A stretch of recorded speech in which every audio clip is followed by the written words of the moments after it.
Aujourd'hui, je suis avec Gaïa, Charline, une Québécoise, qui est sorcière blanche et chamane moderne. Et donc, tu es experte en fait en lancement d'entreprises vibratoires Oui, et tu accompagnes tes clientes, des femmes en fait entrepreneuses, qui ont décidé en fait de vivre de leur activité spirituelle, à oui, rester alignées et tout en suivant en fait leur mission de vie, leur plan de vie. exactement. Et du coup, je voulais savoir sur ce sujet, qu'est-ce que tu entends, toi, par chaman moderne? Déjà, en Oui. premier temps. Ben, en premier, bonjour. Je vais me présenter. Bonjour. Yes, Merci à toi de m'inviter pour ça. je suis trop Euh, contente. ben oui, c'est le fun de connecter toujours. Moi, j'adore connecter avec des gens et surtout quand c'est une connexion énergétique, c'est-à-dire qu'il n'y a pas de rationnel ou il n'y a pas de raison pour laquelle on aurait connecté autrement. Vive la technologie pour ça aussi. Ouais, Euh, Écoute, pour répondre à ta question, qu'est-ce que j'entends par chaman moderne, c'est que les enseignements des anciens, des sages du chamanisme et tout ont pratiquement toujours fait partie un peu de ma vie. Euh, Mon père étant très, très connecté dans ma descendance aussi à des Iroquois et tout. C'est quelque chose qu'on est attiré, mais je pense que l'être humain en soi, on est tout attiré par la nature, ça fait partie de nous. ouais. Et j'ai habité plusieurs années en Amérique latine et donc j'ai pu assister, j'ai fait beaucoup de retraites, des formations, mais les formations en chamanisme, c'est beaucoup dans l'expérimentation et non dans les connaissances rationnelles. C'est vraiment à ce moment-là, et je te dirais autour de 2008 où ça a vraiment dans le chamanisme. Et pourquoi je dis chaman moderne, c'est qu'en soi, se mettre une étiquette de chaman, c'est pratiquement impossible de faire ça aujourd'hui. Les vrais chamans sont de descendance et doivent faire un parcours. Dans mes enseignements que j'ai eus, je les ai adaptés à la vie moderne et à ce que je suis aujourd'hui et qu'est-ce qui est cette société. Donc, comment prendre ces enseignements de chamanisme et les adapter, même si je suis une femme d'affaires, c'est possible d'avoir cette belle balance entre les deux où moi, je dis toujours femme d'affaires, mais les deux pieds sur terre, puis vraiment connectée avec ce qui est là, ce qui est vrai dans ce voyage terrestre qu'on vit ensemble. Donc, Ouais, voilà. trop cool. Et du coup, quand donc, tu es entrepreneuse, femme d'affaires, et tu accompagnes tes clientes à être alignées, qu'est-ce que tu entends par aligner et suivre son plan de vie, en fait? Oui, pour moi, on ne peut pas être entrepreneur et avoir du succès si à la base, on ne sait pas qui on est. Yes. Et donc, l'alignement, c'est vraiment ça. C'est vraiment, je ne peux pas offrir quelque chose à quelqu'un si je ne sais pas ce que j'ai à offrir. Et l'alignement, c'est vraiment d'être moi, d'être dans mon authenticité, dans mon intégrité, et à partir de là, de pouvoir t'offrir quelque chose qui est bienveillant parce que ça part de moi, ça part de ma source, de mon essence, de mes vraies valeurs, de qui je suis.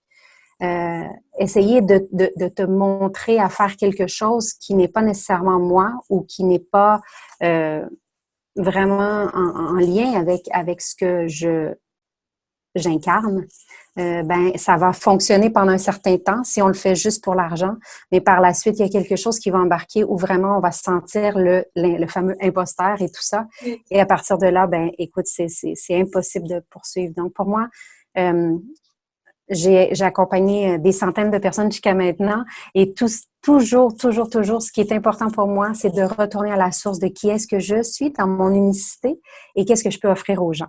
Et la manière dont je peux l'offrir, ben ça se peut que ce soit comme d'autres personnes, mais en soi, je ne suis pas comme quelqu'un d'autre. Donc, les gens vont venir vers moi à cause de moi. Tu vois, donc pour moi, Yes.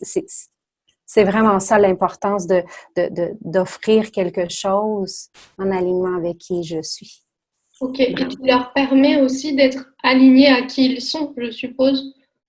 Juste à ça, rien d'autre. Ouais. Parce que si on essaie de s'aligner à quelqu'un d'autre, on perd notre focus.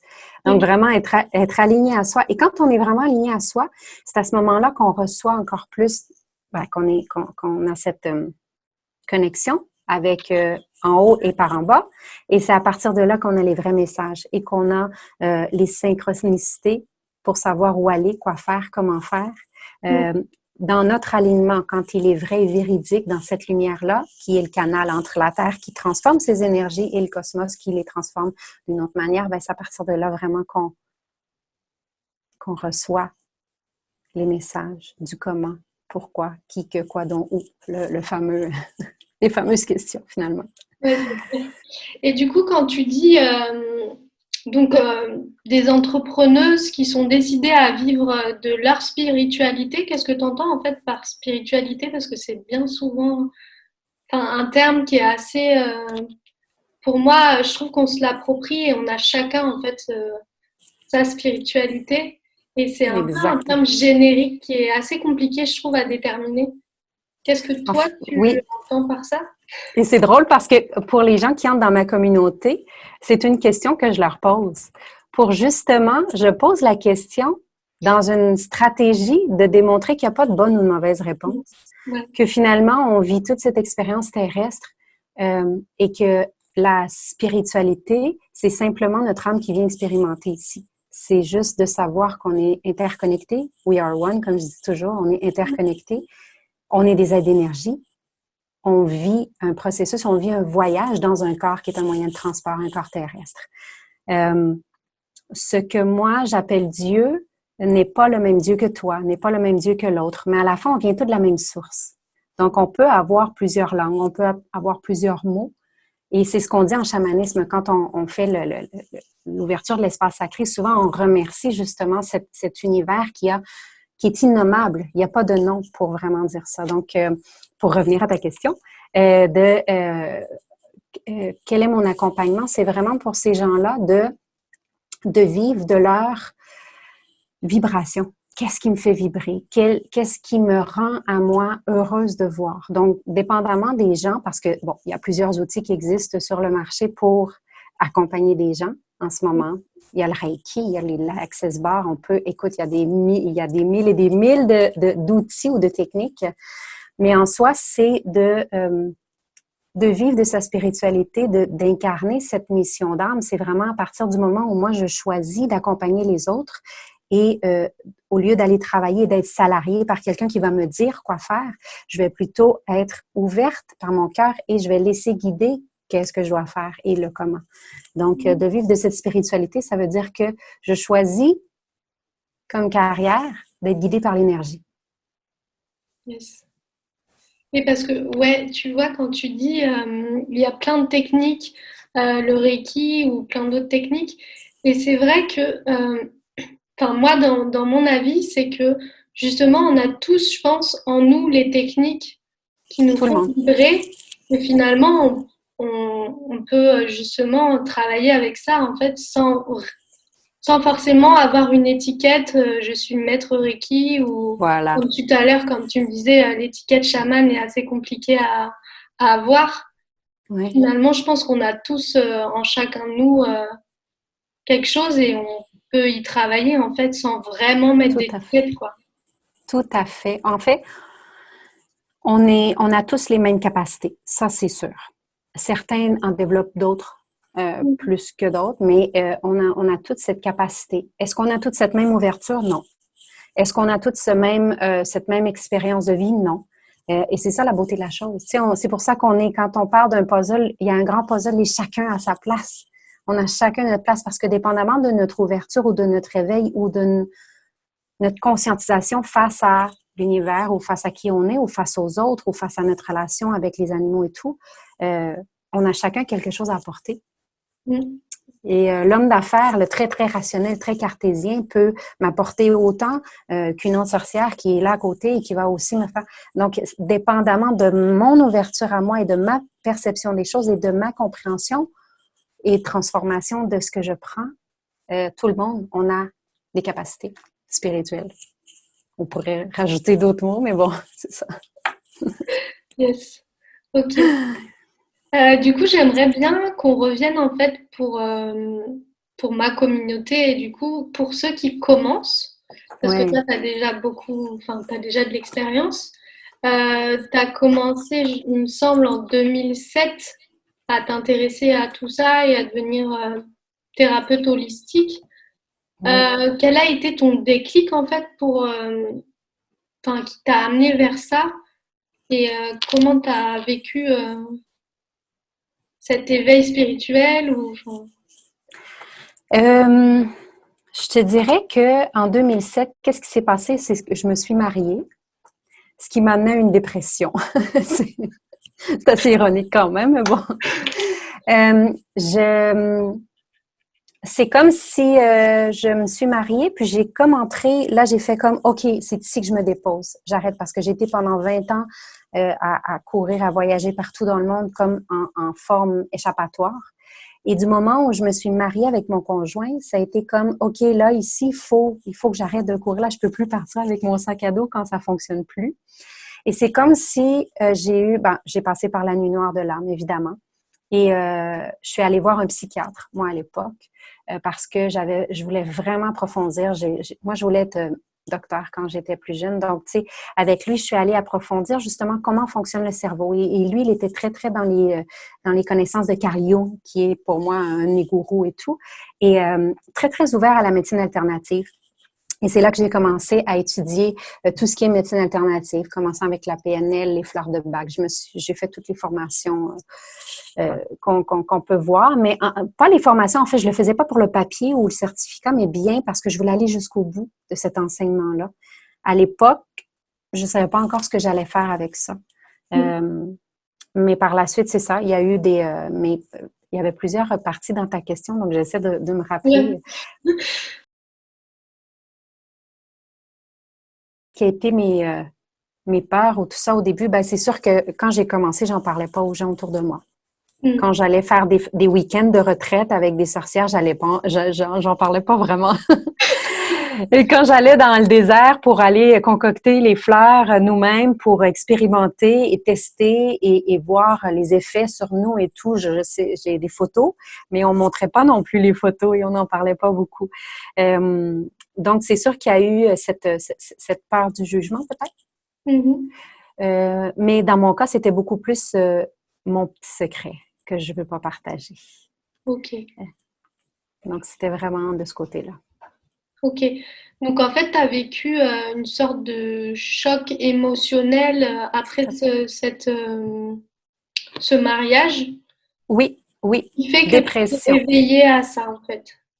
Oui, ben tu sais que c'est dans le chaos qu'on a transformation. Et j'étais due pour une transformation, une grosse transformation qui m'a mis vraiment. Tu sais, il fallait que j'arrête de courir et de m'échapper de cette réalité qui me faisait de la peine ou qui m'apportait de la colère. Donc, c'est à partir de là vraiment que je me suis ouverte parce que j'ai dit, il y a plus que ça, il y a plus que le cerveau. Et c'est à partir de là que j'ai compris, ben avant le cerveau, c'est le cœur qui naît. Tu sais, dans un corps humain, c'est le cœur et après, c'est le cerveau. Donc, pour moi, oui, c'était correct d'aller comprendre le cerveau qui fonctionnait, qui manquait peut-être des connecteurs dans le mien et que je devais nourrir. Euh, mais c'était pas juste ça. Je peux pas juste aller travailler dans cette partie-là. Il faut vraiment que ça descende jusqu'au cœur. Et ça, je l'ai trouvé à travers les médecines alternatives, à travers les formations, toutes les formations que j'ai faites, à travers le chamanisme et tout ça. Donc, c'est pour ça que j'ai eu cette disposition ou je suis allée plus vers là, ce qui m'a comblée. Et à partir de là, ça a été comme un deuxième éveil spirituel où je me permettais, comme adulte, avec une différente compréhension de ce que j'expérimentais quand j'étais plus jeune, à Mm. le vivre différemment, tu vois. Ouais. Et du coup, tu m'as parlé de la nuit noire de l'âme. Qu'est-ce que Mm. La dépression, c'est ce qu'on appelle ok, la... que tu avais Oui, l'impression. Ok. oui, oui, oui, oui. C'est une forme de dépression où vraiment, ben, c'est... Je pense qu'on est plusieurs à passer par là. Je pense que c'est pratiquement nécessaire de passer par là pour qu'il y ait transformation. Ouais. Par contre, de retomber et de retomber et de retomber, euh, là, il faut se questionner, il y a quelque chose à aller voir là, mais vraiment de passer par une phase où vraiment dans notre vie, pendant une fois, tu sais, comme moi, j'avais 26 ou 27 ans quand je l'ai eu, et ça a été assez puissant, ça a été assez profond, euh, mais par la suite, il n'y a pas de retombée dans cet endroit-là parce qu'on a les outils nécessaires pour savoir, oh, je suis en train de me sentir comme ça. Oh, tu sais, on est plus alerte par la suite pour pas se laisser retomber dans cet endroit-là, dans cet espace-là qui est pas Mm. vraiment intéressant à vivre. C'est marrant parce que j'ai vécu enfin, la même chose et du coup, c'est. Tu comprends ce que je veux dire? Ouais, moi, c'est une rupture amoureuse et puis je suis partie voyager aussi, donc Oui, ouais, oui, ouais, c'est trop marrant. oui. Et du coup, qu'est-ce qui a fait que du coup, en te formant comme ça, tu as sauté le pas à vouloir justement accompagner d'autres personnes?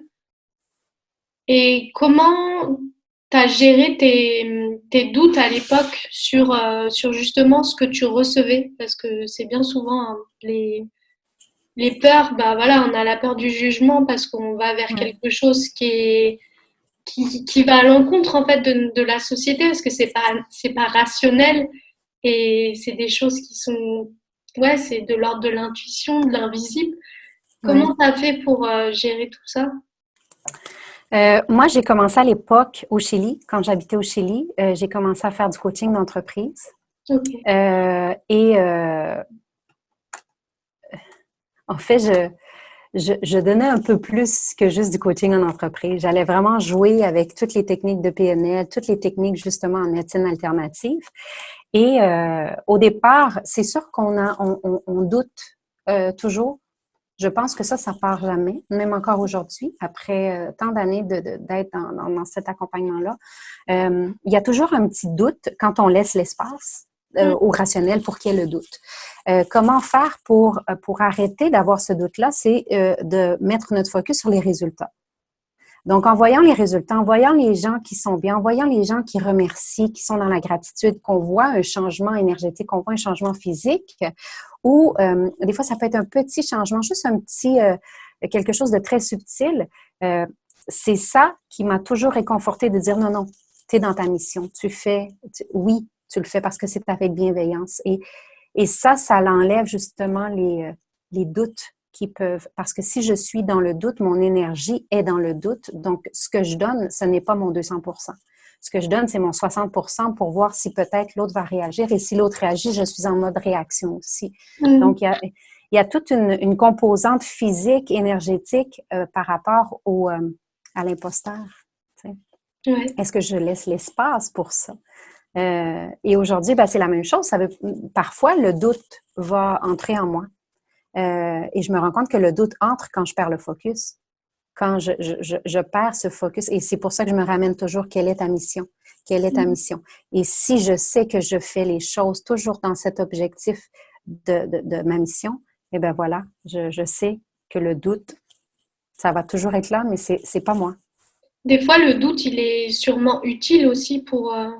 Des fois, je Pour pense, affiner. ouais, Mm-hmm. pour affiner et travailler sur soi. Oui, Enfin, sinon, toujours, oui. on l'aurait pas, quoi. Oui, ben c'est pour ça que je le mets physiquement à côté de moi parce que ça Ah, peut être exact. un allié, tu vois. C'est Ouais. pas quelque chose, les gens ont tendance à vouloir le mettre derrière ou l'écraser, tout ça. Moi, tout ce qui est négatif ou lourd, c'est toujours à côté de moi pour justement me rappeler. Il y a quelque chose de bon dans ces doutes, dans ces peurs. Mm. Yes. Ok. Il y avait une autre partie de ta question aussi que je voulais répondre, puis je me souviens pas. Euh, La les doutes deuxième sur partie. les capacités. Oui. euh, comment t'as sauté le pas? Je sais plus. Parce que Ouais, des fois, non. je fais un peu comme ça à l'intuition. Oui, non, c'est pas grave, c'est pas grave. Ce que j'ai dit, ben, après le coaching en entreprise, ben, c'est à partir quand je suis revenue au Canada là j'ai choisi de vouloir accompagner des personnes qui justement qui voulaient travailler en médecine alternative, mais qui ne savaient pas nécessairement comment le faire parce que c'est du non tangible. Et toutes les formations, tout ce qui s'offre aujourd'hui en accompagnement ou en formation en ligne et tout, c'est toujours dans le but de proposer quelque chose de tangible, que ce soit un produit, un e-book, un livre, une formation pour ça, pour ça, pour ça. C'est très, très technique, très tangible. Et il n'existait pas justement une formation où on pouvait être une femme d'affaires, mais aussi une travailleuse de lumière. Et c'est exactement ce que j'ai voulu créer à l'époque. Puis, écoute, c'est mon bébé, donc et parce que je voulais, ce que je veux dans la vie, c'est que les gens s'éveillent de plus en plus et se rendent compte qu'on a toutes les capacités de se soigner soi-même. Mm. Et en se soignant, ben, on soigne le reste aussi, on soigne la terre-mère, on soigne tout ce qu'il y a autour, mais je ne peux pas le faire seule. Donc, quoi de mieux que de co-créer avec d'autres personnes en leur montrant comment les étapes à moi que j'ai créées pour avoir mon empire, qu'est-ce que j'ai fait? Ben voilà, les étapes. Et à partir de là, ben ensemble, toi aussi, tu pars de ton côté et tu vas faire la même chose. Et donc, les vagues, on les fait tout le monde ensemble. Donc, on peut ensemble co-créer, tu vois. Donc, c'était à ce niveau-là. Ouais, trop cool. Et du coup, comment tu fais pour allier justement la femme d'affaires et la femme enfin, l'artisan de lumière? Mhm. Comment tu allies ces deux côtés-là? Parce que bien souvent, enfin, on a un focus sur un et un sur l'autre. Comment on essaye d'allier ces deux choses-là ensemble? Comme on allie le féminin et le masculin sacré. Comme Oui. on allie la joie et la peur. Comme on allie le yin et le yang. Comme on allie la lune et le soleil. Je pourrais Ouais. mais on les allie, mais il y en a souvent un qui va être plus fort dans la balance. Donc, c'est à ce moment-là qu'il faut aller travailler pour que la balance, dans le meilleur des mondes, soit un peu plus équilibrée. Dans mon cas, par exemple, dans les derniers mois, j'étais très, très, très, très, très, très yang, très dans mon énergie masculine, dans mon énergie de soleil et de femme d'affaires, parce que j'organise la tournée en Europe. Donc, je sais que par la suite, j'ai besoin, là, je le sens, là, j'ai besoin de revenir dans mon énergie féminine, la douceur, le recevoir, tu vois, parce que là, j'étais dans le donner, donner, donner, donner, je veux recevoir. Donc, il y a toujours cet espace où on doit se rappeler de ça, et c'est possible, tout est possible. Par contre, être entrepreneur, ce n'est pas fait pour tout le monde. L'entrepreneuriat, puis ça, je trouve ça important de le mentionner parce que l'entrepreneuriat, c'est de vivre dans l'incertitude. Et quand on a... Hein? Quoi?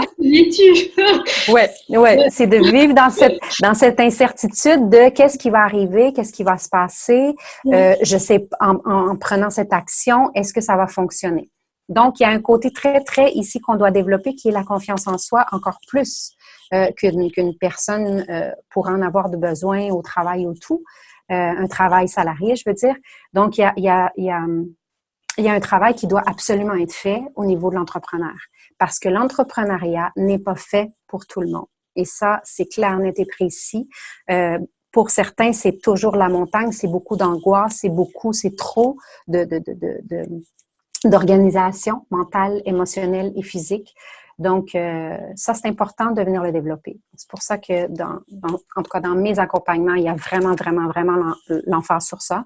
Moi, je suis entrepreneur depuis des années, donc je sais ce que c'est et j'ai atteint des objectifs fantastiques, mais c'est vraiment parce que je reviens toujours à la source. Qu'est-ce que c'est que l'entrepreneur et qu'est-ce que c'est? Et ça, c'est quelque chose qu'on doit semer tous les jours. Toujours, toujours, toujours, toujours. On doit le maintenir. Et si on dérape, ben ça peut, tout s'envole en l'air.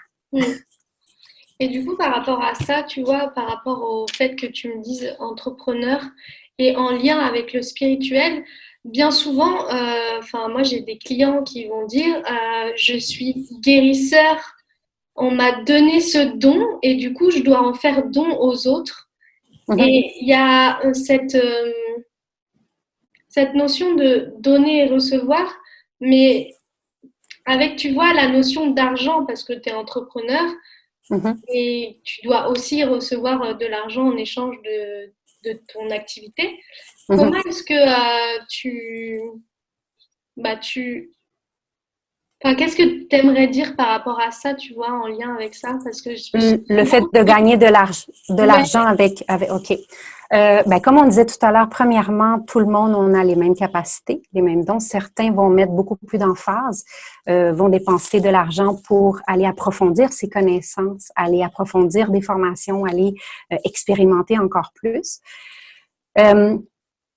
Jusqu'au jour où les gens vont mettre l'argent comme étant une énergie externe ouais, qui nous gouverne, les gens vont avoir un blocage avec l'argent. Du moment où on voit l'argent comme faisant partie du tout, parce que c'est la société, parce qu'on doit payer pour l'eau, on doit payer pour tout, donc ça fait partie de l'énergie qui fait partie de nous. quand on n'a pas ce blocage avec l'argent et qu'on l'inclut comme faisant partie du tout dans lequel on est, c'est à ce moment-là on a plus cette notion de j'ai un don, donc je ne dois pas faire payer pour ça. On a tous cette même capacité. Certains vont choisir d'étudier ou d'approfondir pour devenir docteur, d'autres pour devenir ingénieur et d'autres comme travailleurs de lumière. On doit tous vivre et survivre dans la société d'aujourd'hui, évidemment. Mais ça ne veut pas dire qu'on n'est pas gouverné par le cœur à la base. Et c'est pour ça que dans mes accompagnements, dans mes choses comme ça, aussi, je vais donner du gratuit à l'occasion. Et moi, j'en donne beaucoup dans ma communauté. Je donne beaucoup de trucs, je fais beaucoup de lives, je donne beaucoup parce que c'est pour tout le monde qu'est-ce que j'offre. Par contre, quand j'approfondis un accompagnement pour que la personne, à son tour, devienne soit professionnelle ou soit encore plus à la place de payer une psychologue, elle va choisir de faire un développement personnel spirituel. À ce moment-là, en échange, parce que c'est le donner, le recevoir, comme tu le mentionnais, ben moi, c'est ce que j'ai choisi de mettre mon énergie, mes 40 heures semaine, au lieu d'aller travailler pour quelqu'un qui va construire, je sais pas moi, des pailles ou des bouteilles d'eau. J'ai choisi de construire pour reconstruire les gens dans leur bien, dans qui ils sont. Et ces gens-là, à la place d'aller voir des gens dans la médecine traditionnelle, ils ont choisi de venir faire des choses dans la médecine alternative, qui est, d'après moi, aussi puissante. Donc, pour moi, l'argent, c'est un parti d'un tout. L'argent, c'est comme le temps. C'est une énergie qui est là aussi et on peut pas mettre à l'écart. Donc, aussi bien l'aimer et faire partie d'eux. Et du moment où moi, je fais payer les gens pour mes services et tout, je n'ai jamais, je me sens jamais mal là-dedans parce que je sais que c'est le retour du balancier. C'est vraiment ça parce que j'ai mis beaucoup d'énergie pour créer quelque chose ou pour faire un accompagnement. Donc, il faut juste changer cette mentalité qu'il y a autour de l'argent, tout simplement. Et la rendre saine et il n'y a rien de mal si je faisais mon travail dans le but de devenir riche et de m'acheter des Jaguars et de le montrer à tout le monde, mais ce n'est tellement pas le cas. Tu sais, tant que la source de... des Jaguars aussi, hein? Oui, c'est ça! Mais tu sais, tant que l'intention est bienveillante, c'est comme tout dans la vie. Je devrais pas me sentir mal de faire payer les gens pour mon accompagnement, autant que la personne qui vend des crêpes dans la rue et qui crée une crêpe et qui vend avec du Nutella à 8 euros. Tu sais, on a chacun qu'est-ce qu'on a à offrir aux autres. Mais c'est comme si aussi, quand on dit don, c'est comme si on se remettait quelque chose que Dieu ou On que est tel spécial. nous spécial, alors que finalement, on est tous spécial, unique, et on a tous quelque chose à apporter, et on a tous voilà. des capacités. Et on a tous reçu les mêmes dons. Ouais. Certains les développent et d'autres ne les développent pas. C'est correct. Certains utilisent beaucoup la vision et d'autres non. D'autres utilisent plus les oreilles et d'autres utilisent plus le nez. On a reçu les 5 sens, mais certains sont très, très visuels, d'autres sont très, très auditifs. On pourrait en parler pendant des heures, mais tu sais, tout ce qu'on a reçu comme don, on a tous les mêmes. Certains développent, d'autres plus que d'autres. Tout à fait. Okay.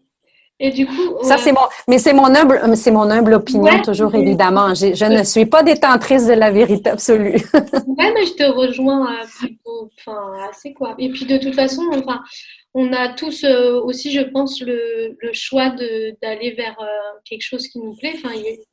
En fait, je pense que dans la vie, on a besoin d'un boulanger, on a besoin de l'agriculteur qui va faire le blé, on a besoin du boulanger, on a besoin de la vendeuse. Et du coup, on a tous chacun notre pierre un peu à quelque chose à deux. Ouais, voilà, exactement. Et à recevoir aussi en échange. Exactement. Exactement. Okay. Et du coup, par rapport, revenir un peu sur la fin, là, par rapport à tes accompagnements. Donc, en fait, tu proposes à la fois un éveil, de permettre aux gens de développer leurs capacités pour rester alignés à qui ils sont et peut-être essayer de devancer ou les guérisons ou apprendre à se connaître. Oui, et oui. à la fois, tu proposes aussi à ceux qui ont envie d'entreprendre dans ce milieu-là un accompagnement. Voilà. Okay. Oui, j'ai 2 types de deux types de clientèle sacrée, je pourrais te dire. J'en ai une qui est vraiment dans cet éveil spirituel, qui veut reconnecter à elle, qui veut approfondir ses connaissances et tout. Et moi, je mêle beaucoup justement au niveau de la tête et du cœur. Donc, il y a vraiment, tu sais, je parle de neurosciences, de sciences quantiques, de chamanisme, d'ésotérisme, spiritualité, tout, pour la personne qui est justement dans ce processus, soit d'éveil ou de second éveil ou beaucoup de burn-out, des gens qui veulent s'en sortir en parallèle avec autre chose.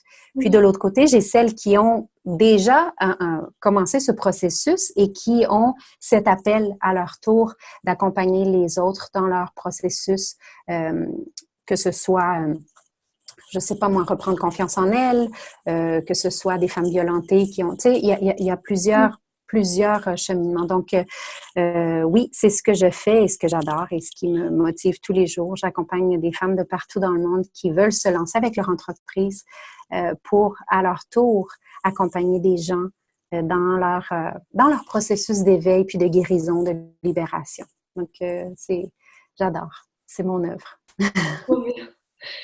Et du coup, tu viens bientôt en France? Oui, Tu oui, viens la semaine prochaine, en dans France, une semaine, j'arrive. ouais, pour une tournée. Comment est-ce que tu vois les Français par rapport aux Canadiens, Québécois, par rapport à la spiritualité et par rapport à l'éveil? Oh, c'est une bonne question. Écoute, Parce que tu vois, moi, j'ai de j'ai la, l'impression, ouais, moi, j'ai l'impression que les Canadiens, vous êtes beaucoup plus éveillés à ça et que nous, on a encore un petit chemin à parcourir, même si ça vient et ça arrive, c'est super cool. ouais. Je te dirais, c'est difficile pour moi d'y aller avec la nationalité. Je te dirais, j'ai vraiment de la difficulté à dire si le canadien ou le français est plus. Euh, Ce que je remarque, c'est que non, en fait, même pas. Je te dirais, je vois pas de différence.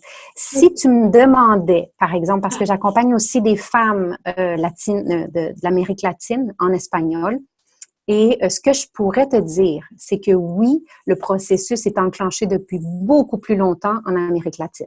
Mhm. Donc, ce qui commence à voir le jour ici, quand j'étais là il y a plus de 10 ans, 13 ans, 14 ans, c'était déjà, ça faisait longtemps qu'on le faisait. Donc, il y a une vague qui, tu sais, comme le chamanisme et tout ça, c'est depuis très longtemps. Écoute, les Ouais, fleurs de bac, c'est tout ce...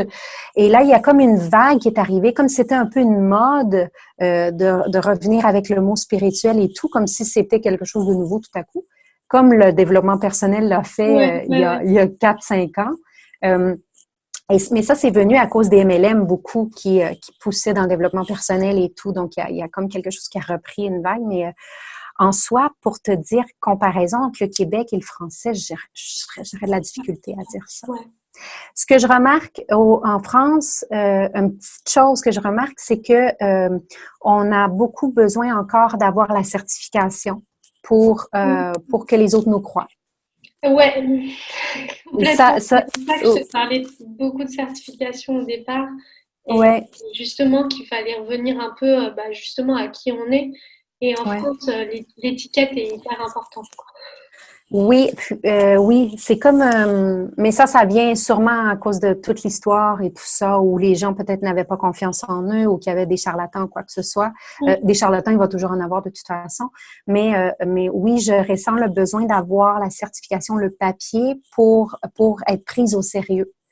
Quand pour moi, on peut faire les cours de Reiki 1, 2, 3, 4, 5, là, j'exagère toujours un peu, mais on peut faire tous les cours de Reiki, mais si on n'a pas expérimenté et si on ne comprend pas profondément aux 3 niveaux de compréhension de l'être humain, même si on a tous les papiers d'afficher, des fois, on peut avoir quelqu'un qui est, les sorcières à l'époque, les vraies sorcières, retournons dans les années 1200, c'était de l'intuitif 100%, Mhm. tu sais. Donc, c'est pour ça que, oui, il y a une petite différence de ce côté-là, que je dirais, entre les Québécoises et les Français, mais en soi, dans l'ouverture spirituelle, je remarque pas vraiment Ok. de, De de différence. grande de différence. Non, je pense que non, je pourrais pas vraiment faire de différence en ça. Ouais. Ok. Et du coup, tu voudrais partager quelque chose un peu pour ta tournée en France? Dire quelque chose? Ah. Ben, ma tournée en France, justement, c'est la travailleuse de lumière en moi, mais c'est beaucoup plus la chamane en moi qui va faire ça. C'est tout mon côté, mon féminin sacré qui veut aller se déposer, qui a besoin de recevoir. Oui, je vais donner beaucoup, tu sais, on va échanger, mais j'ai envie de recevoir cette énergie, cet amour. J'ai envie de co-créer. Donc, je fais une retraite chamanique à Vigie qui est complète. Ça va être vraiment puissant parce qu'il y a vraiment beaucoup de monde. Je fais des ateliers d'introduction au chamanisme à Paris. On passe par Paris, on fait Lyon, Montpellier et Toulouse. Introduction au chamanisme, il va y avoir Flamme jumelle et PNL. Comment démarrer son entreprise holistique, justement, une journée complète de coaching et tout ça, ça va être vraiment puissant parce que il y a des gradués à moi qui viennent et qui ont lancé leur entreprise et qui viennent partager leur expérience. Je fais aussi comment le chaos et la transformation avec le chamanisme, avec Ghislaine Duboc, qui est aussi chamane moderne comme moi. Et voilà, il va y avoir toutes sortes mais peut-être que tu voudras mettre la page si les gens sont intéressés à venir, Ouais. mais ça va être vraiment des beaux événements où on va se recueillir vraiment assis en cercle. On va vraiment, tu sais, je vais ouvrir des espaces sacrés. Il va y avoir des voyages chamaniques. On va parler de juste ce qui est là. Puis c'est un moment juste pour être, où on se dépose et on va connecter entre Québécoises, Françaises. Ça n'aura plus d'importance. Tu vois, ça va être vraiment juste entre âmes. Puis on va vraiment élever notre taux vibratoire pour qu'il y ait un changement, une transformation à l'intérieur de nous et que ça se poursuive par la suite. Donc, c'est ça la mission, c'est ça le but. J'ai vraiment hâte. J'ai vraiment hâte. J'ai Trop vraiment bien. hâte. Trop, trop bien. J'ai vraiment hâte. Oui, ça va être le fun. Carrément. Du coup, pour le mot de la fin, qu'est-ce que tu aimerais dire à quelqu'un qui a envie de se lancer et qui sent un appel du cœur à se lancer et à devenir thérapeute holistique ou à créer son entreprise spirituelle? Qu'est-ce que tu aimerais lui dire en fait? Si l'appel vient du cœur, c'est bon. Euh, Ce que j'aurais envie de dire aussi, c'est de ne pas perdre le focus. Donc, si l'appel vient du cœur et qu'il y a des moments de doute, retournez dans le cœur, vraiment. La société a de plus en plus besoin de gens qui vont être au service des autres dans cet accompagnement bienveillant.